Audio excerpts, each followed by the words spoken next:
जरा सोचो, तुम इकलौते इंसान हो जो भूतों को देख सकता है और इसी चक्कर में बाकी सब तुम्हें पागल समझने लगे। कुछ ऐसा ही होता है मोडेस्टो के साथ। कहानी की शुरुआत होती है एक डांस पार्टी से जहां सभी स्टूडेंट्स एंजॉय कर रहे थे, लेकिन एक लड़का अकेला बैठा बस देख रहा था। अचानक उसे एक लड़की दिखाई दी जिसने उसे डांस के लिए बुलाया। वो दोनों डांस करने लगे, लेकिन जैसे ही वो लड़की को किस करने गया तो बाकी बच्चे उस पर जोर जोर से हंसने लगे। असल में वो लड़की असली नहीं बल्कि एक भूत थी जो सिर्फ उस लड़के को ही दिखाई देती थी। लड़के को इसका एहसास हुआ और वो डर के मारे पीछे गिर गया, लेकिन वो भूतनी गुस्सा होकर उस पर चिल्लाने लगी और अचानक हवा में गायब हो गई। काफी साल बाद अब वो लड़का मोडेस्टो एक टीचर बन गया है। कुछ बच्चों ने उसके साथ एक प्रैंक किया और बदकिस्मती से उस समय प्रिंसिपल उसे देख रहा था। उसने बच्चों को ना संभाल पाने की वजह से मोडेस्टो को नौकरी से ही निकाल दिया। मोडेस्टो अपनी भूत देखने की बीमारी से परेशान था, इसलिए वो अपने साइकियाट्रिस्ट के पास पहुंचा, जिसने साफ सीधे तौर पर साइकियाट्रिस्ट के मरे हुए बाप को अपने बेटे की ये फालतू सी बात अच्छी नहीं लगी, लेकिन ये सब सिर्फ मोडेस्टो ही देख सकता था। इसके बाद दवाई लेते हुए मोडेस्टो सड़क से जा रहा था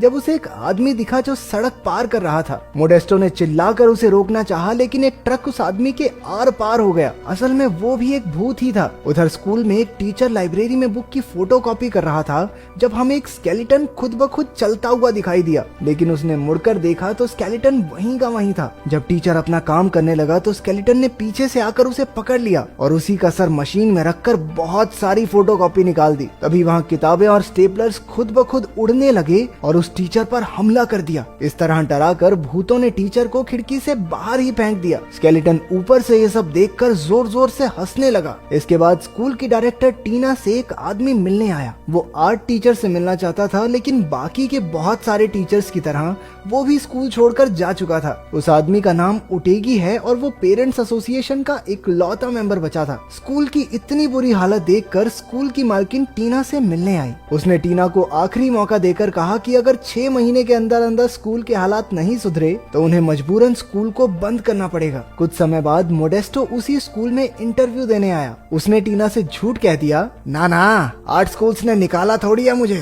वो तो मुझे पसंद नहीं आए इसलिए मैंने छोड़ दिए। इस समय टीना को टीचर्स की सख्त जरूरत थी तो उसने मोडेस्टो को उसी समय ज्वाइन करने को कहा। इसके बाद वो पहली क्लास लेने जा रहा था जब उसने एक लड़की को उसे क्लासरूम तक ले जाने को कहा, लेकिन वो लड़की उससे डरकर भाग गई। चलते चलते मोडेस्टो एक पुरानी बंद पड़ी लाइब्रेरी तक पहुंचा। वहाँ उसे कुछ स्टूडेंट्स यूं ही घूमते हुए दिखाई दिए जिन्होंने किताबें और कुर्सियां उठाकर बाकियों की तरह उसे भी डराने की कोशिश की, लेकिन उन्हें जल्द ही पता चल गया कि मोडेस्टो उन्हें देख सकता है। असल में वो स्टूडेंट्स नहीं बल्कि भूत थे। वो भूतों से पीछा छुड़ाकर सीधा टीना के पास पहुंचा। वहाँ उसे उन्हीं 5 स्टूडेंट्स की तस्वीरें दिखी जो कुछ साल पहले मारे गए थे। एक बार फिर से मोडेस्टो का पाला भूतों से पड़ गया था, इसलिए वो नौकरी छोड़कर स्कूल से भाग गया। उन स्टूडेंट्स और टीना ने उसका पीछा किया, लेकिन भूत स्कूल गेट से बाहर नहीं जा पाए। रात को टीना उसके घर आई और उसने कहा कि उसे मोडेस्टो की बात पर पूरा विश्वास है। वो बाकियों की तरह उसे पागल नहीं समझती। मोडेस्टो ने बताया कि उसने लाइब्रेरी में 5 भूत देखे हैं और उनमें मैरेवी नाम की लड़की तो प्रेग्नेंट है। टीना ने बताया जब उसकी मौत हुई तब भी वो प्रेग्नेंट थी। उधर कुछ शरारती बच्चे काला जादू करके भूतों से बात करने की कोशिश कर रहे थे। कुछ देर बाद डैनी और पिंक फ्लॉयड नाम के भूतों ने उन्हें किताबें और कुर्सियां हवा में उड़ाकर डराकर भगा दिया, लेकिन एल्सा नाम की लड़की बिना डरे वहीं बैठी रही। वो जॉर्ज से बात करके पूछने लगी कि उसकी मौत कैसे हुई थी। उधर टीना ने मोडेस्टो को बताया कि जब उसके पिता स्कूल के डायरेक्टर थे तब एक क्रिसमस पार्टी के दौरान 5 बच्चे डिटेंशन में थे। अचानक वहाँ आग लग गई और तेज म्यूजिक की वजह से फायर अलार्म सुनाई नहीं दिया, जिससे उन 5 बच्चों की मौत हो गई।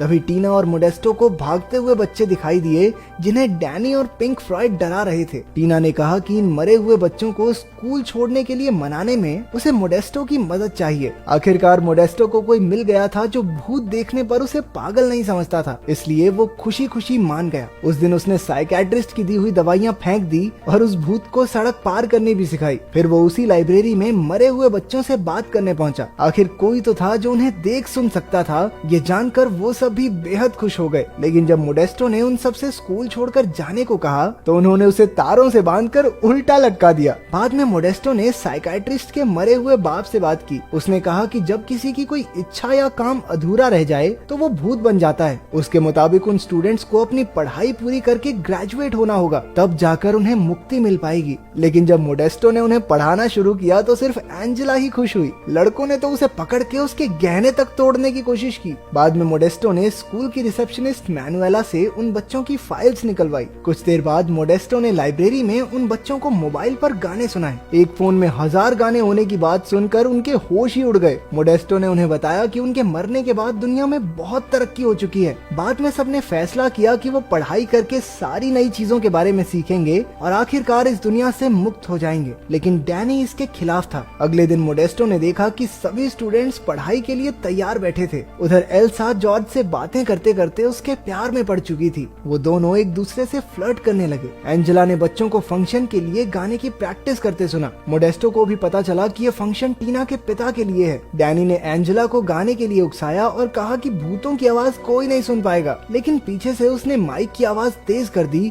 और एंजेला की भूतिया आवाजें सुनकर सब हॉल से भाग खड़े हुए। डैनी की इस करतूत से जॉर्ज और डैनी के बीच बहस छिड़ गई। डैनी ने गुस्से में जिंदा बच्चों की चीजें गिरा दी और एल्सा का लैपटॉप भी तोड़ दिया। एल्सा और जॉर्ज कंप्यूटर के जरिए एक दूसरे से मीठी मीठी बातें करते रहे। अगले दिन जब चारों भूत पढ़ाई कर रहे थे तब डैनी ने वहां आकर एक सवाल का सही जवाब दे दिया। तभी टीना वहां अपनी प्रॉब्लम लेकर आ गई और डैनी ने मोडेस्टो की खिल्ली उड़ाते हुए कहा कि वो तो टीना का कुत्ता है। टीना ने बताया कि स्कूल की मालकिन भी फंक्शन पर आने वाली है। उसे डर था कि अगर उसके सामने कुछ भी गड़बड़ हुई तो वो अपने पिता के बनाए स्कूल को खो देगी। मोडेस्टो ने उसे शांत किया और दोनों डांस करने लगे। पांचों स्टूडेंट्स भी ऊपर से नजारा देख रहे थे। जैसे ही टीना उसे किस करने के लिए आगे बढ़ी, मोडेस्टो वहां से भाग गया। क्या आदमी है। जैसे जैसे दिन बीतते गए वो सभी पढ़ाई में अच्छे होने लगे। वो जिम करते, साइंटिफिक एक्सपेरिमेंट्स परफॉर्म करते और अच्छे से अपना होमवर्क भी करते थे। अब स्टूडेंट्स के एग्जाम होने वाले थे। जॉर्ज ने एल्सा से कहा कि उसे जल्द ही वहां से जाना होगा। एल्सा ने भी भावुक होकर जवाब दिया कि वो भी उसके साथ आना चाहती है।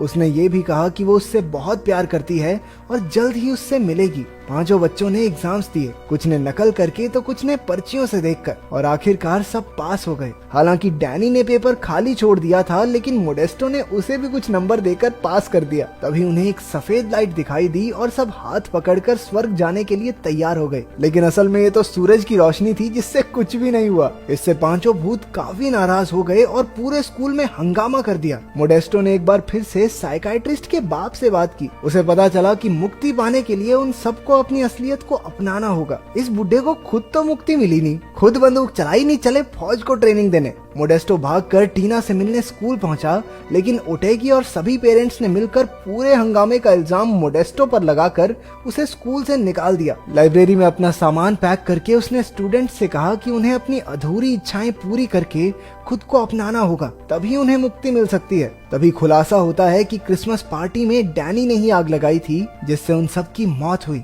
उसने आज तक कुछ नहीं बताया क्योंकि वो नर्क नहीं जाना चाहता था। उधर टीना और मोडेस्टो की भी बहस हो गई। स्कूल में टीना बार बार मोडेस्टो को कॉल कर रही थी। उसने मैनुएला से अनाउंस करने को कहा कि पांचों मरे हुए स्टूडेंट्स उसे लाइब्रेरी में मिले। टीना ने उन्हें मोडेस्टो के जाने की खबर दी। पांचों भूत भी उसे याद कर रहे थे, इसलिए पिंक फ्लॉयड मैनुएला के शरीर में घुस गया और मोडेस्टो को कॉल करके स्कूल में वापस आने को कहा। लेकिन मोडेस्टो वापस आने के लिए तभी माना जब उसने सुना कि टीना उससे प्यार करती है। बाद में एंजेला मैरिवी को एक लेटर देती है जो 20 साल पहले उसके बॉयफ्रेंड ने गलती से एंजेला के लॉकर में डाल दिया था। फ्रॉइड ने लेटर पढ़ा जिस पर लिखा था कि वो मैरिवी से शादी करके उसके बच्चे को अपनाना नहीं चाहता। उसने लिखा था कि मैरिवी उसे भूल जाए तो अच्छा होगा। इसके बाद उन तीनों भूतों ने एक दूसरे को गले लगा लिया। जल्द ही फंक्शन का दिन आ गया। ओटेगी और टीना ने स्कूल की मालकिन का स्वागत किया। मोडेस्टो भी वहाँ आ गया था और पांचों बच्चों ने मिलकर उससे माफी मांगी। मोडेस्टो को वहाँ देखते ही ओटेगी चिढ़ गया, लेकिन तभी भूतों ने उस पर फुटबॉल्स की बारिश कर दी। मोडेस्टो ने भूतों को रोका और तभी हमें पता चला कि असल में ओटेगी ही मैरिवी का बॉयफ्रेंड है। अंदर ऑडिटोरियम में बोरिंग ओपेरा सुनकर पब्लिक सो रही थी, इसलिए मोडेस्टो ने एंजेला से गाने में जान डालने को कहा। तभी एंजेला एक लड़की के शरीर में घुस गई और 20 साल पुराना गाना परफॉर्म करके सबको अपना दीवाना कर दिया। अचानक ओटेगी बीच में आ गया और जैसे ही वो खुद को स्कूल का प्रिंसिपल बनाने वाला था, डैनी ने उसके शरीर में घुसकर उसकी पैंट उतार दी। बस फिर उसकी शेम पॉपी शेम हो गई और उसका प्रिंसिपल बनने का सपना सपना ही रह गया। आखिरकार डैनी ने आग लगाने के लिए अपने दोस्तों से दिल से माफी मांगी। उधर जॉर्ज एल्सा को ढूंढने गया, लेकिन वो तो पूल में डूब चुकी थी। वो भी मरकर जॉर्ज के साथ जाना चाहती थी, लेकिन जॉर्ज ने उसे जिंदा रहने के लिए मनाया। उसने कहा कि वो आराम से अपनी जिंदगी जी ले, क्योंकि उसके बाद की दुनिया में वो उसका इंतजार करेगा। और तभी एल्सा की आंख मोडेस्टो की गोद में खुली, जिसने उसे पूल से निकाला था। आखिरकार सबकी अधूरी इच्छाएं पूरी हो चुकी थी। डैनी की इच्छा थी सबको सच बताना, एंजेला चाहती थी स्टेज पर गाना गाना, जॉर्ज तो बस एक लड़की को किस करना चाहता था, और मैरवी की इच्छा थी अपने बॉयफ्रेंड का सच जानना। अब सिर्फ पिंक फ्लॉयड बचा था जो बस पार्टी करना चाहता था। आखिरकार पिंक फ्लॉयड भी मस्त पार्टी करके टल्ली हो गया। मैरवी का बच्चा पेट में लात मारने लगा और चारों ओर लाइट्स टिमटिमाने लगी। आखिरकार उनकी मुक्ति का समय आ गया था। सबने एक दूसरे का हाथ कसकर पकड़ लिया। इसी बीच टीना ने भी मोडेस्टो का हाथ थाम लिया। पांचों भूत जगमगाने लगे और एक तेज सफेद रोशनी में समाकर गायब हो गए। आखिरकार बच्चों को मुक्ति दिलाकर मोडेस्टो और टीना ने किस किया और मुझे थोड़ी शांति मिली कि इस बावली मूंछ का घर भी बस जाएगा।